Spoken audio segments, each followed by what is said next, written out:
হঠাৎ করে আমার মা বলছিল আমার বিয়ের জন্য নাকি মেয়ে দেখতে যাবে। না মানে আমরা চলেও গিয়েছিলাম, কিন্তু তারপরে জায়গাটা হলো। গাইস সকাল সকাল মা একটা কাজ দিয়ে দিল। আমি আছি এখন আমাদের 5 স্টার কিচেনে, আর মা বললো প্রেসার কুকারে কিছু একটা হচ্ছে, 2টো সিটি মারলে বন্ধ করে দে। তারপর শুয়েছে, ভাবলাম একটু রিলস দেখি। হ্যাঁ তখনই আবার মা ডাক দিল। কি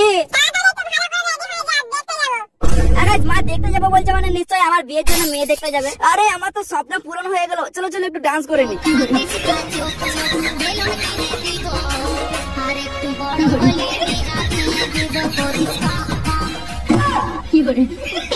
তারপরে জামা প্যান্ট বুট চুট সবকিছু লাগিয়ে নিলাম। হ্যাঁ বুঝতে তো পারছো মেয়ে দেখতে যাচ্ছি বলে কথা, তাই কি প্রথমে রেল স্টেশনে এসে টোটোয় উঠে গেলাম।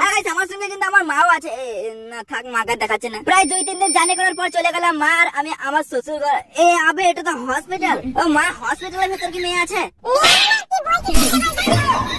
আসলে গাইস দুঃখের বিষয় কি আর বলবো, এই হসপিটালে আমার একটা দিদির বেবি হয়েছে একদিন আগে, আর মা কিন্তু তাকে দেখতে আসার কথাই বলেছে। আসলে আমার মাথায় তো শুধু বিয়ে ঘুরে বেড়ায়।